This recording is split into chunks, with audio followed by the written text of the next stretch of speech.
JEE 2001 का problem solve करते हैं। A vessel ABCD of 10 centimetre width has two small slits S1 and S2 sealed with identical glass plates of equal thickness. The distance between the slits is 0.8 millimeter. POQ is the line perpendicular to the plane AB and passing through O, the middle point of S1 and S2. ये वाला POQ जो है वो central line आप कह सकते हैं कि ये वाला लाइन है।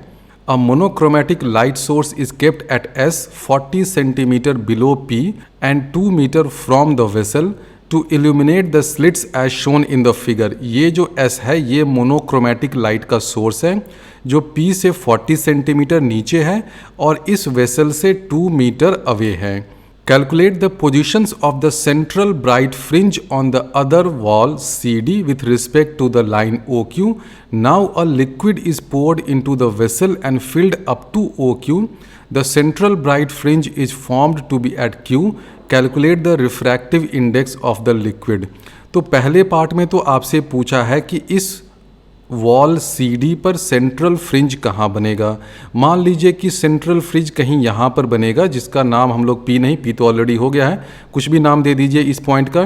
तो इस पॉइंट का लोकेशन पूछा है with respect to this central line. तो पहले पार्ट में मान लीजिए कि जो सेंट्रल फ्रिंज है वो यहाँ पर बन रहा है, इस पॉइंट का नाम हमने R दिया है और ये R पॉइंट जो है वो इस सेंट्रल लाइन से Y2 डिस्टेंस पे है, सेंट्रल लाइन से Y2 डिस्टेंस पे है और इस R का angular position from these two slits जो है वो थीटा एंगल पर है और ये जो सोर्स S है वो इन दोनों स्लिट्स S1 और S2 से अल्फा एंगल के एंगुलर पोजीशन पे है।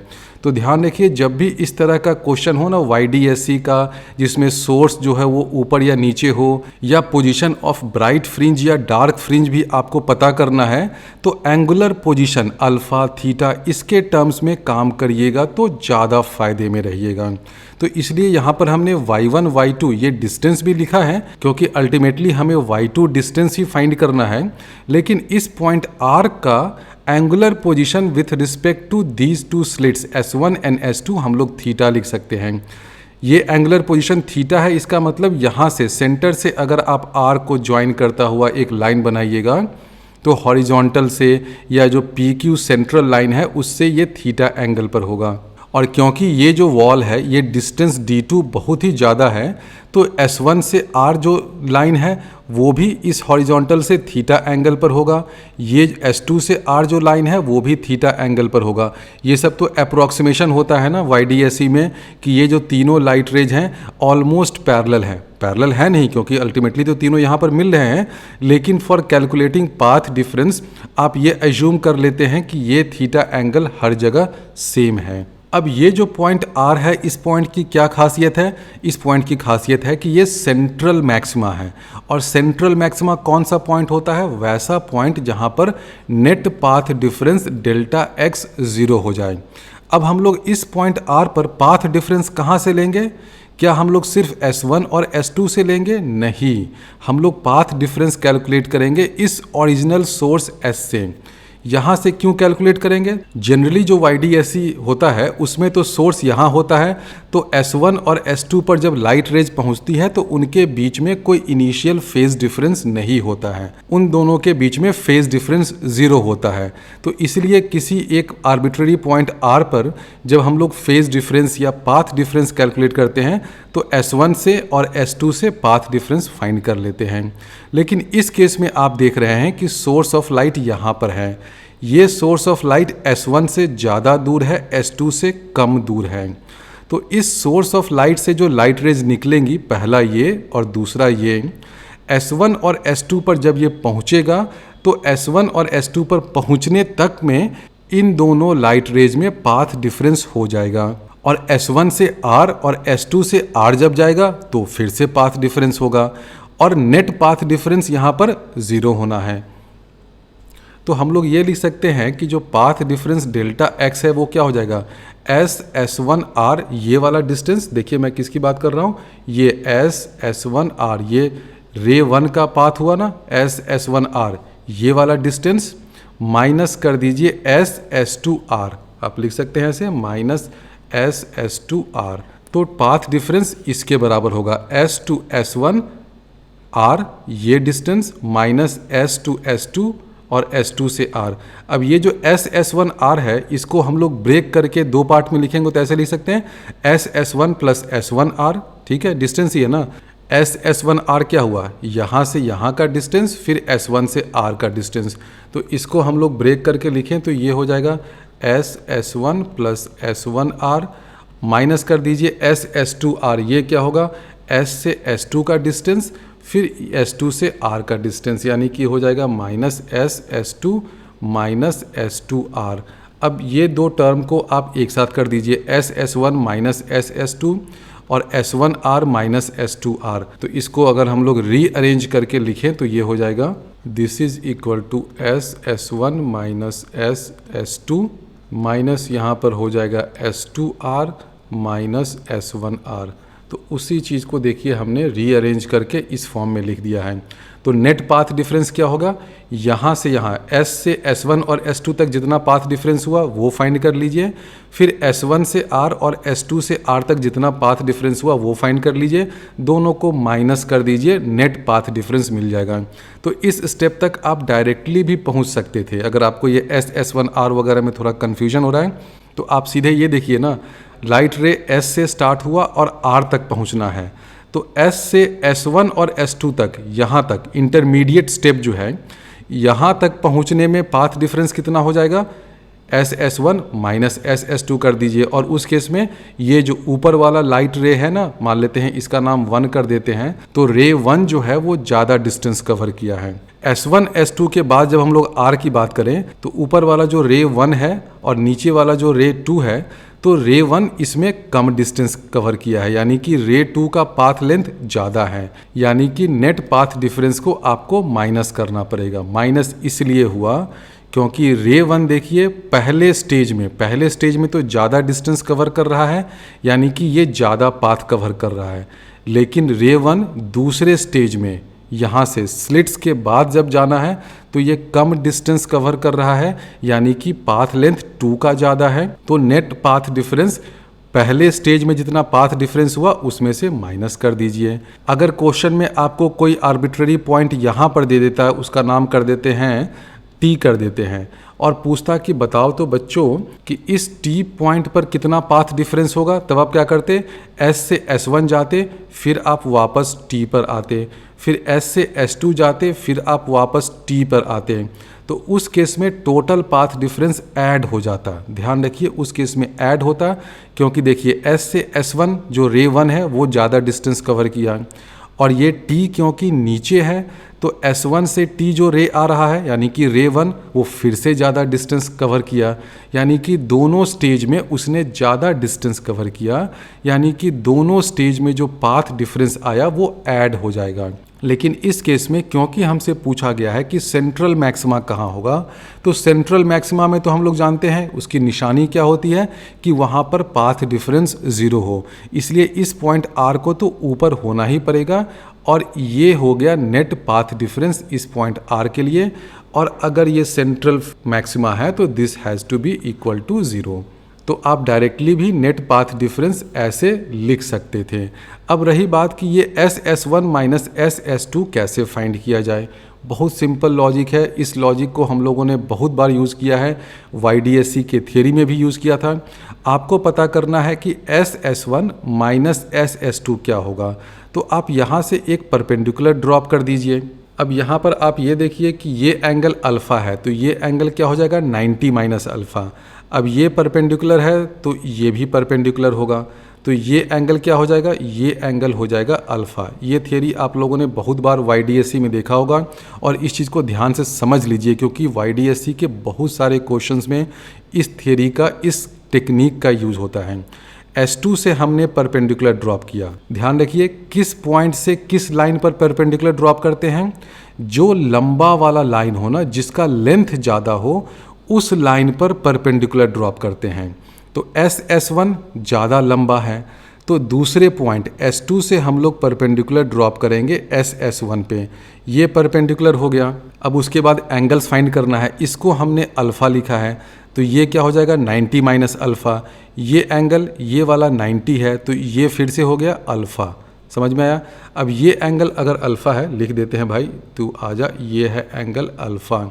अगर अब देखिए कि ये एंगल अगर अल्फ़ा है, ये डिस्टेंस क्या है, क्वेश्चन में दे रखा है डी है, तो ये क्या हो जाएगा, बहुत सिंपल है, ये डी साइन अल्फ़ा होगा। YDSC में ये टेक्निक आप लोगों ने बहुत बार यूज़ किया होगा। ये एंगल 90 डिग्री है, ये वाला, ये हाइपोटेन्यूस हो जाएगा, इसकी लेंथ क्या है D, तो ऑपोजिट साइड हो जाएगा D साइन अल्फ़ा। और हम लोग एज्यूम कर सकते हैं कि SS2 ये लेंथ और यहाँ से लेकर के ये लेंथ, ये दोनों इक्वल हैं, तो पाथ डिफरेंस क्या हो गया, इसके बराबर हो गया। यानी कि पाथ डिफरेंस S1 और S2 तक पहुँचने तक कितना हुआ, इसके बराबर है, जिसकी वैल्यू है D साइन अल्फ़ा। तो पहले स्टेज का पाथ डिफरेंस क्या हो जाएगा, D साइन अल्फ़ा। अब दूसरे स्टेज में पाथ डिफरेंस कैसे फाइंड करिएगा, एग्जैक्टली सेम टेक्निक लगाइए। इसमें लंबा वाला लाइन कौन है, S2R लंबा है, तो S1 से आप एक परपेंडिकुलर यहाँ पे ड्रॉप कर दीजिए। अब ये एंगल थीटा है, तो ये एंगल क्या हो जाएगा, 90 माइनस थीटा, तो ये एंगल क्या हो जाएगा, थीटा हो जाएगा। ये हो गया ना थीटा, ये वाला एंगल हो गया थीटा, ये थीटा है तो ये हुआ 90 माइनस थीटा, और ये 90 है तो ये भी 90 हो जाएगा अप्रोक्सीमेटली, तो ये एंगल हो गया थीटा। अब पाथ डिफरेंस क्या हो जाएगा, इसके बराबर होगा। इसकी वैल्यू क्या होगी, बहुत सिंपल है, ये है D, ये है 90 डिग्री, यानी कि ये हाइपोटेन्यूस हो गया, ये एंगल है थीटा, तो पाथ डिफरेंस कितना हो जाएगा, D साइन थीटा। तो यहाँ हम लोग लिख देंगे minus D sine theta, this is equal to 0। तो ये स्टैंडर्ड तरीका होता है जब भी आपको सोर्स नीचे हो या जिस पॉइंट पर ब्राइट या डार्क फ्रिंज बन रहा है वो कुछ ऊपर हो और आपको पाथ डिफरेंस फाइंड करना हो, तो ये स्टैंडर्ड तरीका है। एक पॉइंट से आप दूसरे लाइन पे, और किस लाइन पे, जो लाइन लंबा हो उस पे परपेंडिकुलर ड्रॉप करिए। ये हमने फाइंड कर लिया पाथ डिफरेंस, ये हो गया D साइन अल्फ़ा। उसी तरह इधर फाइंड किया पाथ डिफरेंस, ये हो गया D साइन थीटा। और अगर इस पॉइंट R को सेंट्रल मैक्सिमा होना है तो this has to be equal to 0। अब इस रिलेशन का यूज़ करके आसानी से आप Y2 डिस्टेंस फाइंड कर सकते हैं। सबसे पहले तो हम लोग D और D कैंसिल कर दें, तो इसका मतलब क्या हो जाएगा, sine alpha is equal to sine theta. अब ध्यान ये देना है कि ये अल्फ़ा और थीटा एंगल छोटा है, इसका मतलब साइन अल्फ़ा को हम लोग अप्रॉक्सीमेटली टैन अल्फ़ा लिख सकते हैं।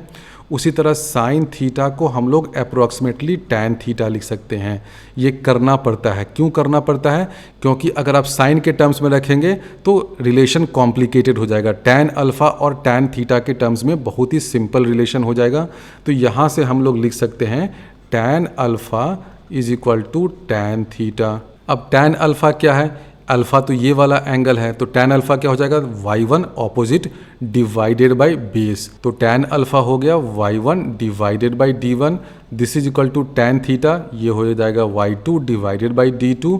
तो हमें फाइंड क्या करना था, Y2 की वैल्यू आप आसानी से फाइंड कर लीजिए, Y1 into D2 divided by D1।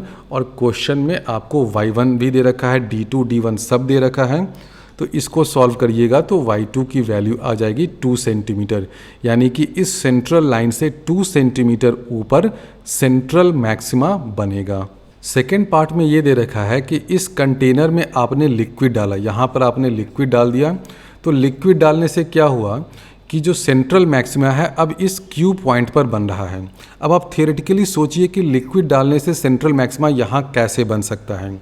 अभी तो मैं आपको बता रहा था कि सेंट्रल मैक्सिमा की पहचान ये होती है कि जिस जगह पर सेंट्रल मैक्सिमा बनता है तो नेट पाथ डिफरेंस 0 होना चाहिए, डेल्टा x 0 होना चाहिए। तो अगर सेंट्रल मैक्सिमा यहाँ बनना है तो यहाँ पर नेट पाथ डिफरेंस 0 होना है। अब लाइट रेज इस सोर्स से इस Q तक कैसे पहुँचेगी, S से S1 जाएंगी रे 1, फिर वो S1 से Q पर आएंगी, और रे 2 जो है वो S से S2 पे जाएगा, फिर S2 से Q पर जाएगा। ये हो गया। तो अगर आप कह रहे हैं कि Q पर पाथ डिफरेंस 0 है, इसका मतलब S से S1 और S से S2 यहाँ तक तो कुछ पाथ डिफरेंस हुआ था, जिसको हम लोगों ने पिछले पार्ट में फाइंड भी किया था। उसकी वैल्यू कितनी आई थी, D साइन अल्फ़ा आ गई थी। तो S1 और S2 तक पहुँचने तक, इस प्लेन तक पहुँचने तक तो पाथ डिफरेंस हो गया।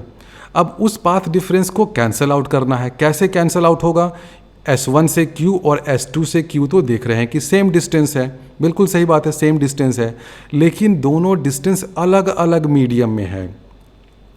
ये जो S1 वाला रे है, ऊपर वाला रे, जिसका मैं रे 1 नाम दे देता हूँ, ये रे 1 जो है यहाँ तक आने तक तो ज़्यादा डिस्टेंस कवर किया, रे 2 कम डिस्टेंस कवर किया, लेकिन अगले स्टेज में रे 2 को जो है एक लिक्विड में डिस्टेंस कवर करना है।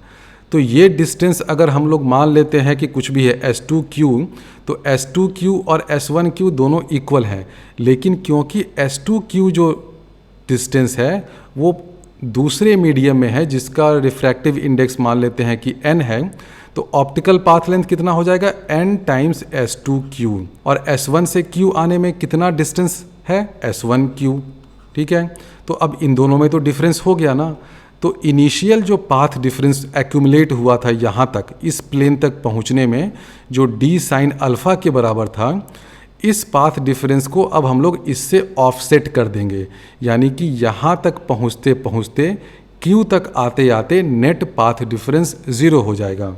S से S2 तक तो ये डिस्टेंस छोटा है, यानी कि ये वाला रे कम डिस्टेंस कवर किया, लेकिन S2 से Q तक जाने में इस रे को ज़्यादा ऑप्टिकल पाथ कवर करना पड़ रहा है, n टाइम्स S2K के बराबर करना पड़ रहा है। तो सेकेंड स्टेज में इस प्लेन से Q तक लाइट रेज के पहुंचने में दोनों रेज में पाथ डिफरेंस कितना आ जाएगा, n times S2Q minus S1Q। तो पाथ डिफरेंस कितना हो जाएगा, n माइनस 1 इंटू S1Q। ये किसके बराबर हो जाएगा, d साइन अल्फ़ा के बराबर हो जाएगा, तभी तो Q पर नेट पाथ डिफरेंस 0 हो जाएगा। स्टेज 1 तक रे 1 को जो पाथ एक्स्ट्रा कवर करना पड़ा, वो अगले स्टेज में रे 2 को उतना ही पाथ एक्स्ट्रा कवर करना पड़ रहा है। तभी तो हम कहेंगे कि दोनों रेज, रे 1 और रे 2, जो यहाँ पर पहुँची तो उनके बीच में कोई पाथ डिफरेंस नहीं है। तो आप d sine alpha is equal to n minus 1 S1Q कर दीजिए, n की वैल्यू आपको मिल जाएगी। तो सबसे पहले तो आपको S1Q और S2Q ये ज्योमेट्रिकल डिस्टेंस फाइंड करना होगा। इसको फाइंड करना बहुत आसान है, आप पाइथागोरस थ्योरम से देख सकते हैं कि S1Q क्या हो जाएगा, इसका हाइट है d/2, बेस है d2, तो पाइथागोरस थ्योरम से S1Q क्या हो जाएगा, S1Q की वैल्यू आ जाएगी √(d2² plus d/2 whole square, ये लिख सकते हैं। उसी तरह S2Q की वैल्यू भी एग्जैक्टली यही होगी। अब इसकी अप्रॉक्सीमेट वैल्यू हम लोग फाइंड कर सकते हैं, क्योंकि ये जो D है ना वो इस D2 से बहुत छोटा होता है। तो इसको अगर आप एक्सपैंड वगैरह कर दें यूजिंग बाइनोमियल थ्योरम, देखिए मैं कैसे करता हूँ। इस S1Q को हम लोग ऐसे लिख सकते हैं, d2² है तो d2 को हम लोग बाहर निकाल लेते हैं, तो ये हो जाएगा d2, बाहर चले आ जाओ भाई, 1 प्लस यहाँ हो जाएगा d/2d2 whole square whole to the power 1/2। d2 को कॉमन लिया, बाहर आ गया, इंटू हो गया 1 plus d divided by 2d2 whole square to the power 1/2। अब हम लोग जान रहे हैं कि d/2d2 ये बहुत ही छोटा नंबर है, तो इसका स्क्वायर जो है वो और भी छोटा नंबर होगा।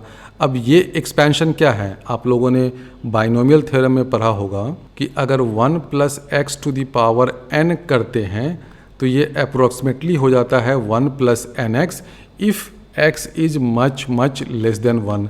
अब यहाँ पर देख रहे हैं कि ये जो है वो बहुत ही छोटा नंबर है एज़ कम्पेयर टू 1, यानी कि इस चीज़ को पूरे को हम लोग एक्सपैंड करें तो ये हो जाएगा d2 प्लस कुछ टर्म आएगा d डिवाइडेड बाई 2d2 वगैरह आएगा।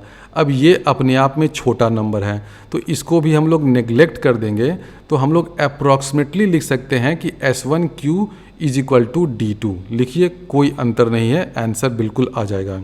तो ये अप्रॉक्सीमेशन आपको यहाँ पर करना पड़ेगा कि इस S1Q को हम लोग ऐसे लिख दें, S1Q is equal to d2, bracket में हो जाएगा 1 प्लस nx होता है ना, तो हो जाएगा हाफ इंटू x की जगह क्या है d/2d2 होल स्क्वायर, ये है। अब ये तो अपने आप में बहुत ही छोटा प्राणी है ये, तो इसको आप नेग्लेक्ट कर दीजिए, तो S1Q की वैल्यू आ गई d2। उसी तरह S2Q की वैल्यू भी आ जाएगी d2। तो हम लोगों ने फाइंड कर लिया कि S1Q है d2 के बराबर, S2Q भी है, वो भी है d2 के बराबर। तो इस पॉइंट Q तक S1Q और S2Q से जो लाइट रेज आ रही हैं उनमें पाथ डिफरेंस कितना हो जाएगा, ये S2Q रे जो है वो दूसरे मीडियम में जिसका रिफ्रैक्टिव इंडेक्स n है उसमें ट्रैवल कर रहा है, तो पाथ डिफरेंस हो जाएगा n times s2q minus s1q। ये किसके बराबर हो जाएगा, ये हो जाएगा n माइनस 1 इंटू d2। और s से s1 और s2 तक आने में कितना पाथ डिफरेंस हुआ वो हम लोगों ने पिछले पार्ट में कैलकुलेट किया था, वो हो गया था d टाइम्स साइन अल्फा। तो this is equal to n minus 1 into d2। ये दोनों इक्वल होगा क्योंकि नेट पाथ डिफरेंस 0 होना है, तभी तो इस पॉइंट Q पर सेंट्रल मैक्सिमा बनेगा। अब यहाँ से आप आसानी से n की वैल्यू फाइंड कर सकते हैं। सबसे पहले तो इस साइन अल्फ़ा को आप tan अल्फ़ा से अप्रॉक्सीमेट करिए। tan अल्फ़ा की वैल्यू हो जाएगी y1 डिवाइडेड बाई d1। तो हम लोग लिख सकते हैं d इंटू tan अल्फ़ा, ये हो जाएगा y1 divided by d1। This is equal to n minus 1 into d2। इस रिलेशन को सिंप्लीफाई करिएगा तो n की वैल्यू हो जाएगी 1 plus dy1 by d1 into d2। तो इसकी वैल्यू हो जाएगी 1.0016। जेई एडवांस 2019 का प्रॉब्लम सॉल्व करते हैं। In a Young's double slit experiment the slit separation d is 0.3 millimeter and the screen distance capital D is 1 meter. A parallel beam of light of wavelength 600 nanometer is incident on the slits at angle alpha as shown in figure. On the screen the point O is equidistant from the slits and distance PO is 11 millimeter. Which of the following statements is are correct. इसमें more then one option में भी correct. अब यहाँ पर भी आप देख रहे हैं कि इंसिडेंट रेज जो है वो इंक्लाइंड है, inclined to the central axis of apparatus. तो S1 और S2 जो भी दो स्लिट्स हैं, यहाँ तक पहुँचते पहुँचते दोनों रेज के बीच में एक नेट पाथ डिफरेंस आ जाएगा, जो हमने अभी पिछले क्वेश्चन में भी कराया था। कितना पाथ डिफरेंस होगा, बहुत सिंपल है, हमने समझाया था कि कैसे फाइंड करते हैं। आप एक स्लिट से, एक पॉइंट से दूसरे रे पर परपेंडिकुलर ड्रॉप करिए। किस लाइन पर परपेंडिकुलर ड्रॉप करिए, जो ज़्यादा लंबा हो। तो आप देख रहे हैं कि ये वाला ज़्यादा लंबा है, तो ये परपेंडिकुलर ड्रॉप करिएगा, तो एक्स्ट्रा पाथ लेंथ कितना हो जाएगा, ये हो जाएगा d साइन अल्फ़ा। इस पॉइंट से देखिए हमने ये परपेंडिकुलर ड्रॉप किया है, आ जाओ भाई परपेंडिकुलर, ये 90 डिग्री हो गया। अब देखिए ये एंगल अल्फ़ा है, तो ये एंगल कितना होगा, ऑब्वियसली ये एंगल भी अल्फ़ा होगा, वर्टिकली ऑपोजिट एंगल है। अब आप ये देखिए कि ये अल्फ़ा है, ये 90 है, तो ये एंगल हो गया 90 माइनस अल्फ़ा। अब ये 90 माइनस अल्फ़ा है, ये 90 है, तो ये एंगल कितना हो जाएगा, बहुत सिंपल है भाई, वो एंगल तो हो गया अल्फ़ा, तो ये हो गया अल्फ़ा एंगल। तो ये बेसिक ट्रिगोनोमेट्री है, आपको YDSC में 50 बार यूज़ करना पड़ेगा, बिल्कुल इसको अच्छे से समझ लीजिए। तो ये एंगल अल्फ़ा हो गया, ये क्या है, हाइपोटेन्यूस है, क्योंकि 90 डिग्री ये है, हाइपोटेन्यूस D है, एंगल ये अल्फ़ा है, तो ये कितने के बराबर हो जाएगा, ये हो गया d साइन अल्फ़ा। तो दोनों रेज को यहाँ तक S1 और S2 दोनों स्लिट तक पहुँचने में कितना पाथ डिफरेंस हो गया, यहाँ तक तो पाथ सेम है, इस प्लेन तक पाथ सेम है, क्योंकि देखिए पैरेलल रेज आ रही है ना, तो जहाँ से भी आ रही हैं इनफाइनाइट डिस्टेंस से, यहाँ तक तो सेम पाथ कवर कर रही हैं, तो यहाँ तक तो कोई पाथ लेंथ में डिफरेंस नहीं हुआ। जो भी डिफरेंस हुआ वो इस डिस्टेंस के कारण हुआ। किस डिस्टेंस के कारण, ये वाला जो डिस्टेंस है। तो ये कितना डिस्टेंस हो गया, ये डिस्टेंस हो जाएगा d साइन अल्फ़ा। यानी कि S1 और S2 जो दोनों स्लिट्स हैं, वहाँ पर जब रेज पहुँच रही हैं तो उनके बीच में एक पाथ डिफरेंस है d साइन अल्फ़ा। अब क्वेश्चन में आपको दे रखा है कि for alpha is equal to 0.36 by pi degree. ध्यान दीजिए ये डिग्री में है, तो जब भी आपको इस तरह का क्वेश्चन हो ना, या कोई भी क्वेश्चन हो, डिग्री को तो सबसे पहले रेडियन में कन्वर्ट कर लेना चाहिए। जब भी आप ये सब लिखते हैं ना कि sine alpha is approximately equal to alpha, या sine alpha is approximately equal to tan alpha, तो ये सब रिलेशन तब भी ट्रू होता है अगर अल्फ़ा एंगल रेडियंस में हो। अगर डिग्री में हो तो ये नहीं ट्रू होता है। तो अभी तो हम लोग YDSC में ये सब अप्रॉक्सीमेशन धड़ल्ले से लगाते हैं ना, कि d sine alpha is approximately equal to d tan alpha, या sine alpha is equal to alpha. तो धड़ल्ले से अगर आप ये सब अप्रॉक्सीमेशन लगाना चाहते हैं तो इस एंगल को रेडियंस में कन्वर्ट करिए। अब डिग्री को रेडियन में कैसे कन्वर्ट करते हैं, 2π/360 से मल्टीप्लाई करके। तो ये जो अल्फ़ा है ये हो जाएगा 1/500 रेडियन। तो अब हम लोग फाइंड करते हैं कि इन दोनों स्लिट्स तक पहुँचते पहुँचते इन दोनों रेज में कितना पाथ डिफरेंस हो गया, कितना हुआ था पाथ डिफरेंस, अभी हमने फाइंड किया था, वो डी साइन अल्फ़ा के बराबर था। तो इसको हम लोग अप्रॉक्सीमेटली डी अल्फ़ा भी लिख सकते हैं। अब देखिए ये अप्रॉक्सीमेशन आप तभी कर सकते हैं अगर अल्फ़ा रेडियंस में है। तो डी साइन अल्फ़ा को आप डी अल्फ़ा लिख सकते हैं ना, बिल्कुल लिख सकते हैं, क्योंकि अल्फ़ा देखिए बहुत ही छोटा एंगल है। ये 1/500 क्या है, 1 से तो बहुत ही छोटा नंबर है। तो हम लोग पाथ डिफरेंस को जो डेल्टा एक्स है उसको क्या लिख सकते हैं, डी अल्फ़ा। अब डी अल्फ़ा क्या हो जाएगा, डी की वैल्यू क्या है भाई, डी की वैल्यू है 0.3 मिलीमीटर। तो इंटू 10⁻³ कर दीजिए, इंटू अल्फ़ा कर देते हैं 1/500, यानी कि 500 नीचे आ गया। तो इसको जब सिंप्लीफाई करिएगा तो डेल्टा एक्स की जो वैल्यू आएगी ये आ जाएगी 6 × 10⁻⁷ metre, and this is equal to lambda. यानी कि अब देखिए क्या हुआ, इन दोनों स्लिट्स S1 और S2 तक पहुँचते पहुँचते दोनों रेज में पाथ डिफरेंस है। कितना पाथ डिफरेंस है, लैम्डा के बराबर है। अब यहाँ तक जो रेज पहुँची हैं उनमें लैम्डा का पाथ डिफरेंस है। तो सबसे पहले तो ये बताइए कि क्या O पर डिस्ट्रक्टिव इंटरफेरेंस होगा, इस पॉइंट O पर बिल्कुल नहीं होगा। क्यों नहीं होगा, देखिए O ऐसा पॉइंट है जो इस स्लिट और इस स्लिट दोनों से इक्वी डिस्टेंट है। क्वेश्चन में भी दे रखा होगा कि the point O is equi distant from the slits. तो यहाँ से जो रेज आएंगी और यहाँ से जो रेज आएंगी दोनों में कोई पाथ डिफरेंस नहीं होगा, यहाँ से यहाँ और यहाँ से यहाँ आने में। तो जो इनिशियल पाथ डिफरेंस है वही रह जाएगा। इनिशियल पाथ डिफरेंस कितना है, लैम्डा। यानी कि इस पॉइंट O पर जो रेज इंटरफेयर कर रही हैं उनमें पाथ डिफरेंस कितना है, लैम्डा के बराबर है। तो डिस्ट्रक्टिव तो हो ही नहीं सकता है, यानी कि ए ऑप्शन तो गलत है। बी ऑप्शन में दे रखा है कि fringe spacing depends on alpha, बिल्कुल नहीं होता है। ये अल्फा जो एंगल है, अगर आप इंक्लाइंड इंसिडेंट रेज डालते हैं तो उससे फ्रिंज स्पेसिंग में कोई फर्क नहीं पड़ता है। फ्रिंज विड्थ जो बीटा होता है वो क्या हो जाता है, capital D into lambda divided by small D, ये फॉर्मूला होता है शायद। इसमें देखिए अल्फ़ा का कोई यूज़ नहीं है। तो अगर इंसिडेंट रे नॉर्मल नहीं हो, इंक्लाइंड हो, तो भी फ्रिंज विड्थ सेम रहता है। तो बी ऑप्शन भी गलत हो गया। अब सी में दे रखा है कि for alpha is equal to 0.36 by pi degree there will be destructive interference at point P. तो अब देखते हैं कि इस पॉइंट पी पर जो दोनों रेज आ रही हैं उनमें नेट पाथ डिफरेंस कितना है। हम लोगों ने ये दिखा दिया था कि दोनों स्लिट तक जो रेज आ रही हैं उनमें पाथ डिफरेंस कितना हो गया था, डी साइन अल्फा के बराबर हो गया था। अब इसके आगे जब रेज बढ़ेंगी, यानी कि यहाँ से और यहाँ से जब आगे रेज बढ़ेंगी तो पॉइंट पी तक पहुँचने में कितना पाथ डिफरेंस हो गया, बहुत सिंपल है ना। ये एंगल अगर थीटा है तो यहाँ से एक परपेंडिकुलर ड्रॉप कर दीजिए, ये डी हो गया, तो पाथ डिफरेंस इसके बराबर होगा, ये कितना हो जाएगा, डी साइन थीटा। अब बताइए कि पाथ डिफरेंस ऐड होगा या सब्ट्रैक्ट होगा, ये बहुत अच्छी बात है। देखिए पाथ डिफरेंस इस केस में ऐड होगा। क्यों ऐड होगा समझना बहुत ज़रूरी है। आप ऊपर वाले रे को लीजिए, रे 1 को, ये शुरुआत में भी कम डिस्टेंस कवर किया और यहाँ से पी तक जाने में भी कम डिस्टेंस कवर किया, यानी कि दोनों केस में इसको फ़ायदा हो रहा है। दोनों केस में ये कम डिस्टेंस कवर कर रहा है। नीचे वाला जो बेचारा रे 2 है वो शुरुआत में भी यहाँ तक पहुँचने में भी एक्स्ट्रा डिस्टेंस कवर किया। कितना एक्स्ट्रा, डी साइन अल्फ़ा। और यहाँ से यहाँ P तक पहुँचने में भी एक्स्ट्रा डिस्टेंस इसी 2 को कवर करना पड़ रहा है। कितना extra distance, D sine theta के बराबर।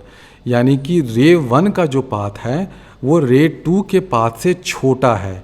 इधर भी छोटा है, स्लिट से पहले भी छोटा है और स्लिट के बाद में भी छोटा है। यानी कि दोनों स्टेज में स्लिट से पहले भी रे 2 ज़्यादा डिस्टेंस कवर कर रहा है और स्लिट के बाद भी रे 2 ज़्यादा डिस्टेंस कवर कर रहा है। यानी कि रे 2 जो है वो टोटल एक्स्ट्रा पाथ कितना कवर किया, D sine alpha plus D sine theta. यानी कि जो रे 2 है वो इतना डिस्टेंस एक्स्ट्रा ट्रैवल कर रहा है। यानी कि ये हो गया total path difference for 2 rays reaching this point P। तो इस बात को ध्यान से समझ लीजिए कि इस केस में पाथ डिफरेंस ऐड क्यों हुआ। कभी ये ऐड हो जाता है, कभी सब्ट्रैक्ट हो जाता है। सब कुछ डिपेंड करता है कि ये पॉइंट कहाँ पर है, ऊपर है या नीचे है, रेज ऊपर से आ रही हैं या नीचे से आ रही हैं। पिछला जो क्वेश्चन था उसमें रेज नीचे से आ रही थी और ये पॉइंट पी ऊपर था तो माइनस हो गया था।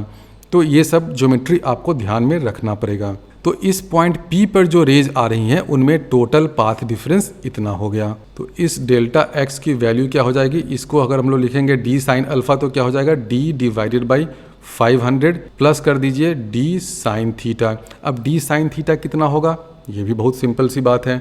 आपको ये कुछ पी ओ डिस्टेंस दे रखा है और हम लोग जानते हैं कि थीटा छोटा है तो साइन थीटा को हम लोग टैन थीटा लिख सकते हैं, बिल्कुल सही।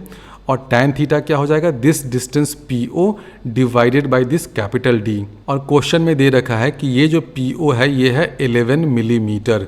तो टैन थीटा क्या हो जाएगा, 11 मिलीमीटर यानी कि 11 into 10⁻³ divided by capital D, ये डिस्टेंस है 1 मीटर, तो ये हो गया 1। तो टैन थीटा कितना हो जाएगा, 11/1000।